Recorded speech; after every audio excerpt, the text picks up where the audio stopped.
Back to Iron South, Florida. We're back with Dominic Addario talking about his company, Jupiter Rec Incorporated. He's one of the original founders of Jupiter Rec Inc., as they are called. A good friend of his, Jed Gehring, here joining us. Jed, I know you're a little shy here. You probably don't want to be on TV here, but we appreciate you coming in. You've jumped in the water and jumped into this expedition with Captain Dom here. Tell us about your dives with Captain Don and how interesting this is. It's a fascinating story, which is only going to get better. There's so much left to be found. The water is particularly beautiful in this area. It's a treasure that has a story, it has a beginning, and it really hasn't even come close to its end yet. So it's an exciting thing, it's a fun thing, it is treasure. It's right here in our town. It's where we live, and everybody walks by this beach. I kayak off this beach, I swim off this beach. So it's particularly local, and it's a great story that is really yet only partially told. And I think as we watch this video, you guys are not deep, right, when you do this? 10 feet of water. 10 feet of water. And you can see right from the beach, right? There's no silt out there. It's like a swimming pool. So you're just going by. And tell us the key ingredients here. I see a metal detector out there with you. I mean, how do you know what area to search? The key ingredient, we've done some remote sensing. In fact, we've done some interesting remote sensing that is leading us to believe we think we're going to get to the main pile this year. But we use metal detectors that can sense non-ferrous metals, silver and gold. We need major excavation equipment because not the sand that's out there in overburden that's washing off the beaches and dunes is 8, 10, 15 feet deep. And we need major excavation equipment to get through that sand. When the crew that found the coins last week, they told the story about how they had to roll rocks and boulders out of the way to get to where these coins are. It's a tremendous amount of material, and we dig holes as big as the studio to get to where we're going to dig a hole as big as the studio to get to the main pile. And explain how you dig that hole. You know, we saw in some of that video at the top of the show where they call them mailboxes. You put them on top of the engine and it thrusts all the water down. That's how we primarily have dug for the last 20 years. But what I found out is we're going to have to dig deeper than mailboxes can dig. One of the problems with mailboxes when you're digging a hole, it creates a berm at the edge of the hole. And just for our viewers so they know, a mailbox is sort of an adapter that you place over the boat engine, and it basically directs the thrust downward, which creates a hole. Is that right? It's like a piece of elbow macaroni that would go over the prop and direct the prop thrust downward. Now you need 3 or 4 anchors, and we use Fortress anchors because they hold better than any other anchor. And you're saying, well, you got to go deeper, right? We need to go so deep that we're going to need to suck the sand and use the same type of dredges that they use for dune restoration and beach nourishment. And the amazing part of this whole thing is the material we're moving is the stuff that's coming off the beaches and dunes anyhow. Yeah. So we hope to move the sand this year in a manner that could prove that we could actually provide that sand for dune restoration, beach restoration, maybe help keep some condos from washing into the sea. And a good effort you guys are doing. Let's dive into this treasure here. Take me through some of these other artifacts that you found through the years. Again, there's no shipwreck. There's the scattered remains of what's left of the shipwreck, and a lot of it is concreted with what we call worm rock. This is worm rock, but when you look at this closely, again, it might be a piece of rock that you would bypass, but if you look at it a little bit closer, look at that, unbelievable. Look at the back side of this thing. And if you can't make out that those are crucifixes, take a little look at this one right here. And that's it, that's a crucifix, and they're all encrusted. And what's really interesting about these crucifixes is that look at the foot of Jesus. Look right below the foot of Jesus. What do you see? Skull and crossbones. You see a skull and crossbones. These are Lazarus crosses, and they used to put evil at the foot of Jesus on the cross, and every one of these crosses has a skull and crossbones at the foot of it. What are we talking about the value here of this? I think this item's priceless myself. Yeah. Yes, I could take it apart and probably sell the crosses for $200,000, $300,000, $500,000, $2,000 a piece, but to me, it's worth more keeping it together so that I can show it. Well, absolutely. It's a great educational tool. And how far back are we talking? You're talking about the mid-17th century. Back then, the Spanish were sending these crosses over here to teach the natives about the ways of Jesus as they were taking all their gold and silver from them. So they gave them a bronze cross, and they took their gold and silver. It was an expensive lesson for those natives to learn. Apparently, Jed, I want to bring you into this conversation. What's it like when you're down there, you dug the hole and you go out and you see gold coins, you see this treasure under there, and you go in there and you know you've got a pile of something that's worth a lot. What comes through your mind when you're down there?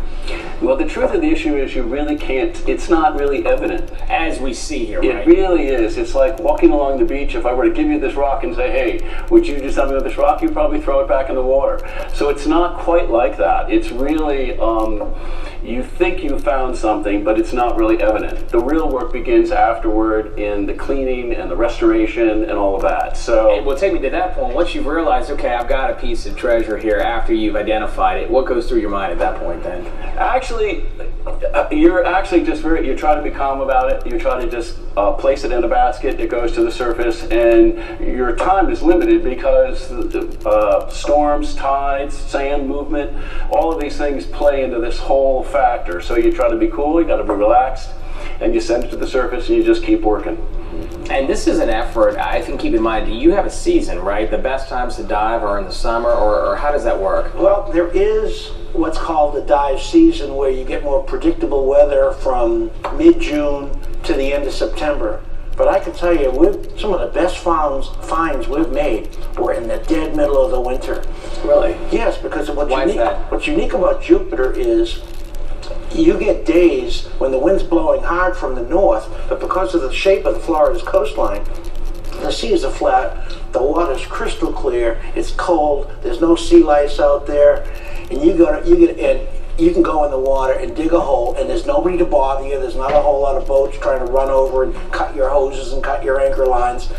And we found a 78-pound ingot with the manifest number struck on it of 820 in the middle of the winter about 15 years ago. Wow. I'm sorry, an acre? No, an 78-pound ingot of silver with possibly 5 pounds of platinum in it. It's currently sitting at the R.A. Gray building in Tallahassee, being protected for the people of Florida. I bet it's being protected, Yeah, right? the state of Florida took that from us to protect the people of Florida's What's interest. the value of that? I think it's priceless. Right. But here's the real value.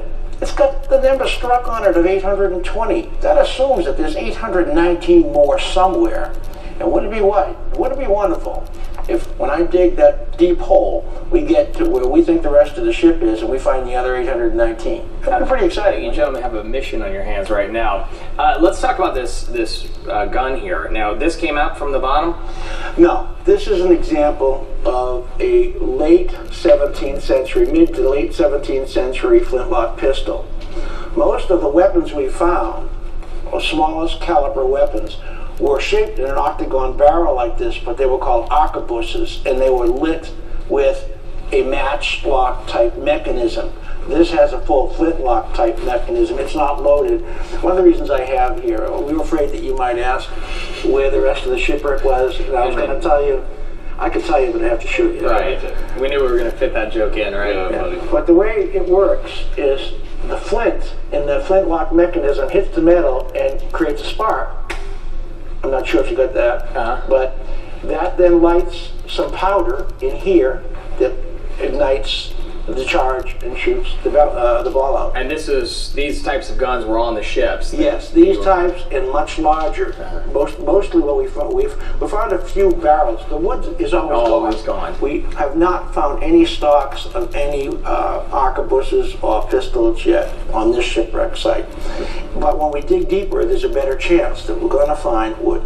All right. Well, best of luck to you digging deeper because I know there's more artifacts down there. Let's go over to here. You said there's a couple pieces here that are together that you found. Okay, one of the interesting things about our shipwreck is we're finding mostly coin. And another joke I've told people is sometimes I felt we found the toll gate leaving the New World because instead of finding a lot of mundane items, we're finding mostly coin and bullion. Oh, there were 33 survivors on our shipwreck. 33 survivors. There were probably over 100 people on the vessel. Here's one of the tangs of the spoons that we found. I think we've only found 2 spoons, 3 forks, and 1 plate so far. They weren't passing that around. There's a whole lot more of this shipwreck still out there, and we're going to find it. But even more interesting about this clump of artifact is if you look at it and you turn it over, what do you see right there?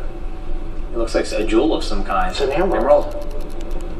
And it looks like there's some other jewels Yeah, inside there there's as well. diamonds and topazes in there. This was in the pocket of probably some sailor, and obviously maybe an officer because he had a spoon. Sailors didn't get spoons.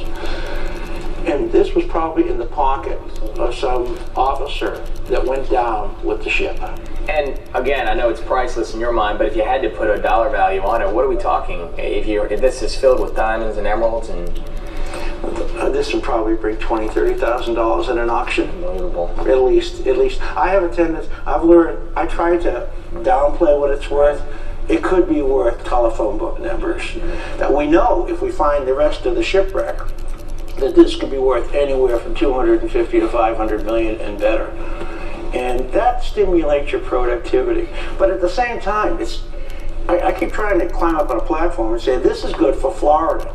Right. This stimulates tourism. They call this the Treasure Coast. The Treasure Coast begins right in Jupiter. And these resources can be used to get people in Florida back to work, just by getting people excited about diving for sunken treasure. Certainly is excited. There's a lot of anticipation to come, including when we come back from break. We're going to open up this treasure chest here and let you know what's inside of here. Captain's been keeping it a secret from us. We're going to open it up when we come back on the other side of the break.